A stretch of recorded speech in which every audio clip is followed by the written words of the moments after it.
Short, simple, sweet. Jim Nantz on the call with Scottie Scheffler. Locking up his second Masters in 3 years. Dominant on Sunday. 7 birdies. Guy's just in complete control. The betting favorite, not quite wire to wire, but never really a doubt. Scottie's the best golfer in the world. My question to golf guy out there. I'm not a golf guy. I need your help. Is he good enough to be the face of golf for an extended period of time like Tiger? Because we've had flavors of the month. Rory for a hot sec hasn't sustained. Spieth, we all got excited, hasn't sustained. Koepka's had some injuries. He's won some majors. Is Scottie, does he have the staying power to grab the sport and be the guy every tournament that go, damn it, not this guy again? Because that's what Tiger was. He would run away with this. He was so dominant, he'd be the heavy favorite, and then he'd back it up and he'd win. And Scottie's winning the non-majors, and he's winning some of the majors now. And we had the texture point out the putting, and he's becoming the most dominant player in the sport. My question is he different? Different than these other guys who briefly occupied the top spot, but someone who can go the distance? 9 wins in 2 years.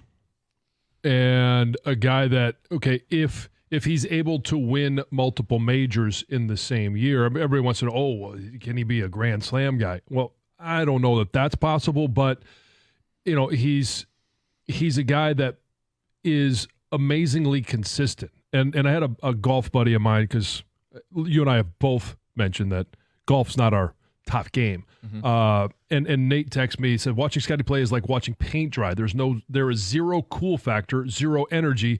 He's the best in the world, and it's not even close. And when you're starting to talk about, and the point I was making about the multiple majors in 1 year, I think the last time that happened was actually Koepka in 2018.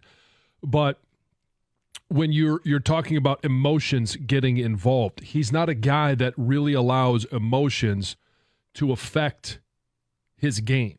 And winning the Masters, and it's okay to show some emotion when you win, but like on every hole. And that's kind of the difference between, there's a lot of differences, but one of the differences between everybody else and what Tiger Woods did. Tiger Woods was exciting to watch every time, every hole, every swing. Yeah, there's a swagger. I mean, he won't be as cool as Tiger. He won't have that off the course appeal of Tiger. The question is, can he be a golfer that is the best since Tiger? 248-539-9797. We got some good ticket texts. Like, golf guys are up this morning. I want to get to the phones because if you call in, you're first up. Let's go to Joe in Grosse Field. Joe, good morning. Hey, good morning, guys. Jim Nantz nailed it. Stardom confirmed. Scheffler has no holes in his game. He's unflappable. He's the right age. He absolutely should win 5 or more majors within the next 3 or 4 years. And it's an awful hard thing to do, though. I mean, it's been Rory, it's been Spieth, it's been Koepka, and then something always happens where they just can't hang in there for that lengthy period of time. But if anybody has a chance, it's this guy. I like his game. Yeah, he's very consistent and very measured. It feels like he's very measured every time he takes the course. Absolutely. And especially his short game. He just never gets rattled. I think the guy ends up winning between 7 and 10 majors before it's all said and done. Got the runway to do it. He just has to stay healthy. Well, yeah, and that's the thing, right? You would think, we talk about, you got best abilities, availability in all these sports. We think about football and it's violent, and we think about a hockey collision, a guy gets all banged up and busted up. Golfers, oddly enough, though. Injuries have played a big role. I know you're making a face. These aren't the toughest guys in all of sports, but it does play a factor. Well, toughness comes in a lot of forms. And to be mentally tough when you go out there, and who knows what's going on with them. And we talk about, like, a pitcher gets a blister on their finger, like, they're on the IR for 10 days. Like, we don't know what's going on, because if they have something wrong with their hand, with their back, with their foot, with their knee, like, anything can throw off their swing, which then affects what they're doing on any given course, any given day. Tiger's a guy that's been gutting it out for years. He's had the back issues and his knees and everything. The car wreck.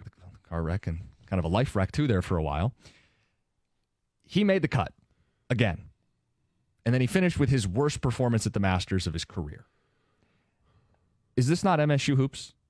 You get in the tournament for 20-plus years. He's made 20-plus cuts at the Masters, but you're really not living up to what you once were. Like, how did you view Tiger this weekend and where he's at? It's not MSU hoops. No. What is it? He's got 5 Masters championships. He's got. Oh no, I don't mean it like. I mean, you're talking about one title in 24 years. No, it is not comparable. And so I was excited to know that Tiger Woods was able to make the cut. And the question was going to be, would he have to withdraw at some point? Right. And obviously endurance and being able to golf this course specifically 4 days in a row, it took its toll on him, and you saw it happen on Saturday. He's still one of the best golfers in the world because he was able to make the cut at the Masters. He finished last in those that did make the cut, but I don't care. I was just glad to be able to see him make the cut and to be able to see what he could possibly do. But that's the part I compare to MSU hoops. MSU does not have 15 championships the way, or major titles the way Tiger does. But what you just said, MSU fans like, well, I just want to see him get in and then see what happens. I want to see Tiger play at Augusta with the Azaleas. I want to see him make the cut and see what happens. That's the comparison. That's all I was saying. Well, I mean, if people want Tiger out, then somebody needs to beat him. Right. So it's and if he missed the cut, I wouldn't have had an issue. It would have been bombed. But I'm not a huge Tiger fan. I don't really care.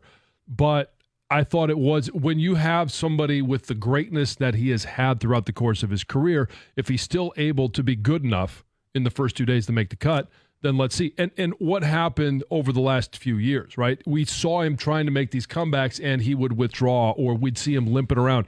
He is better this year than he was last year. And I just want to see a guy be able to get better and to be able to improve and to be able to compete. Tiger's last major was the Masters 2019? Yeah, I believe so, yeah. Izzo's last Final Four was 2019. Interesting. Ticket Texture says... You're not going to get me on that one. No, I know. Tiger is the 25-year playoff run for the Red Wings the last 5 or 7 years, where you're in, but you're not a threat, Tom in Flat Rock. We've got Tiger. We've got Scottie in the shadow that he casts on the game. Mark in Farmington Hills. Good morning. You're on 97.1. Yeah, listen, you guys, Scheffler can do whatever he wants to do on this tour. It's diluted. The live tour has made this golf a little boring. And Tiger, to be able to come back and do what he did, finish at 72 holes after all those injuries, he's setting himself up for something grand. It's a process. But Scheffler, all the guys are on the other tour, so he can do what he wants. And that's why Tiger has a chance himself. If they keep the tour separated, he can win another major. Well, a couple things. You're saying Liv kind of waters down what Scottie's done on the non-majors? Because the majors, he's still going up against all the Liv guys. You didn't see him, though. None of them were around. And that's because they've diluted the tour. It's changed. They don't play the same format, so they're not in competitive shape. And with that going on, he's got a chance. And, again, I'll say the same thing. So does Tiger. I kind of feel like Tiger's days of winning are over. I mean, I would love to be wrong because it was such a great story in 2019, but 2019 was 5 years ago, right? And he was old then. That was kind of a heroic, like, last hurrah moment. He's still golfing, and good on him. I mean, golf's better when Tiger's in it. But that was before the car accident. Like, it looked like he might be able to grind out a couple more, maybe. Yeah. But then the car accident happened, and it just, I don't know. I'm getting to a point where yesterday reminded me of Gary Player playing in the Masters for his final time, watching Tiger. Plus 16 is horrendous. So I guess I'm not going to bet against him. It's not like Jim, you don't think he'll win another one. I don't, but I don't want praise for it. That's not a bold stance. I would not dismiss him yet. The things I saw him do, he's just one of those guys like Tom Brady. Just not going to bet against him. Yeah. I agree. Until he is retired and is no longer competing, he's just a guy that always has that ability to go out there and win one. And just the thing with Scheffler, quick, you said he's 27. Mm-hmm. not that young. You got to start stockpiling majors. You've basically got 50 majors until you're 40 years old. He needs to win a few in bunches, get to where Koepka was, not get hurt, and then can he get above 6? 6 is Faldo and Mickelson. That's why I said flirt with double digits. Is if he's the world number one and he's as dominant and he's got the runway and he's got probably a good 10 years. I mean, that's the question. 248-539-9797. And we've done this before. We've asked this of guys before. That's why I said, if you're a golf guy, I need you today. I don't want to get too carried away. You tell me. 248-539-9797. We're talking some Masters. We'll get to Javi Baez. He weighed in on the booze, hit the home run. Let everybody know it's 97.1.